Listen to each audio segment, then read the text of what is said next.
Hey, Craig from BassLessonsMelbourne.com here. Today in this video I want to talk about the Flea style groove that I wrote for my Funk Bassmasters groove mashup video, which is on my YouTube channel and also on BassLessonsMelbourne.com. So if you haven't seen that video, I'd recommend checking it out. Before watching this, it'll make a little bit more sense with what I'm talking about. And you can also grab the PDF from my website, which has standard notation and tab for this groove. So yeah, let's talk about Flea, bass player obviously for Red Hot Chili Peppers. Amazing bass player, composer. But he's also on a few other things that you might not be aware of, like he's on an Alanis Morissette record, I think, and also some Joshua Redman jazz saxophone player. He's on some of his stuff. But the thing is, he always sounds like Flea. And there's a couple of reasons for that, that I think anyway, that I've tried to put into this groove of his that I wrote. And the first one that stands out to me is just his tone and attack. He's a very aggressive style of playing bass. He's both thumb style and finger style. So he usually plays like a kind of Music Man style bass or a jazz bass on the back pickup, and he'll play back here at the bridge, and he'll dig in quite hard to get that really snappy sound when he's doing these funk lines anyway. So that's one reason that he sounds the way he does. The other one is he's pretty fearless about leaping about on the bass and also leaping about on the stage if you've ever seen him live. So he's no qualms about going from down here on the 1st fret right up here to the 15th fret and nailing it as well. And that gives his bass lines a slightly different kind of feel, doing those large intervallic leaps. He does that quite a lot. So that's probably the second thing that he does quite a lot. And then the third that I thought about would be just he's obviously pretty well studied in his old school funk bass players as well. There's a lot of little nuances and tricks and fills that he does that I can see where they come from. One of them is the funk vibrato or the funk shake, where he'll fret a note and then quickly slide to the note above it to get that kind of sound. So yeah, those are kind of three main points. I mean, there's many more that stand out for Flea, but that's the kind of main ones that I've included in this groove. So what I'm going to do is I'll play through the groove at a slightly slower tempo than is on the original video, so you can get a better idea of what I'm doing.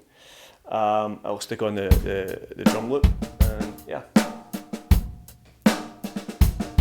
So again, I'm on the back pickup here.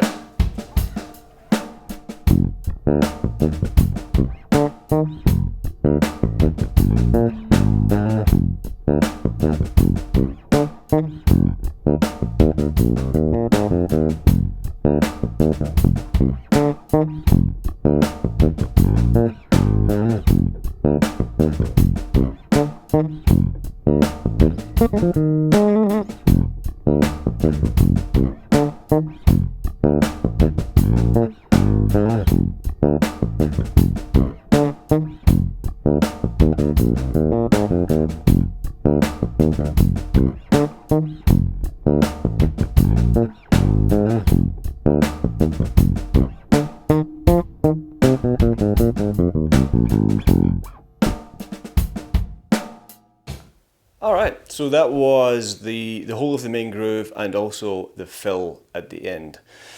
So a couple of things to practice to help you be able to play this groove a little bit more accurately would be practice playing, if you don't already, practice playing near the bridge. It feels quite different from playing up here on the front pickup or near the neck, depending on where you're used to playing. The strings are a little bit tighter here. So yeah, get used to playing back there. Maybe try digging in a little bit harder than you normally would to match that style. And then with the interval leaping, so there's a part in the line where it will go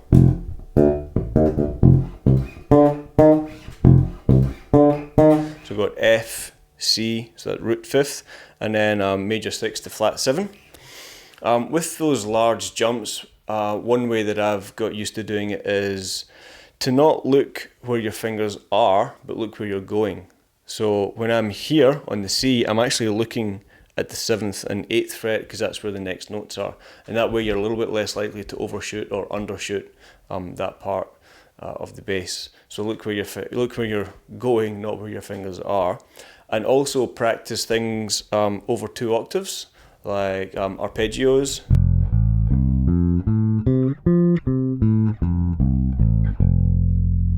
And then you can also do octave leaps on the same string. So for example, put on the click or the metronome, click or the drum machine, and just play on the same string, octave leaps.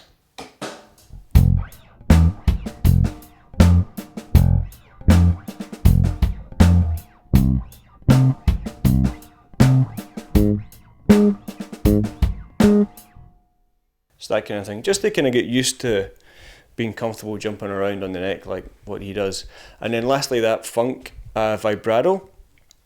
In the second bar here, we've got a B flat to an A flat octave, and on that high A flat we do that vibrato shake, and it's maybe find it a little bit difficult if your pinky isn't that strong to hold the string down. Maybe try doing it 4th finger. But yeah, that's another kind of technique that you just have to spend some time getting under your fingers.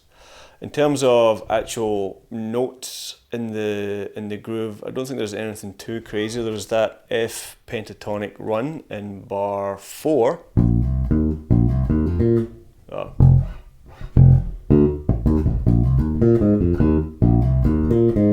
So I'm doing B flat, C, E flat, and then B flat, A flat, finishing back down there on the E flat. And then lastly, the fill is basically coming down on F, an F blues scale, an F pentatonic blues scale. So we get F, E flat, C, B natural, that kind of the blue note, B flat, A flat. Put on the back pickup, and but all the notes have a staccato feel to it, so they're all short and detached from one another, so you get this kind of sound instead of. It's a smaller difference, but you know, it just all of those things together add up to create the Flea style feel. So yeah, I guess that's pretty much it for the Flea groove. Hope you've enjoyed this video. I hope it's helped explain a little bit of what I'm trying to do with the Flea groove. If you liked it, subscribe here and on the website. And thanks for watching, and I'll hopefully see you next time.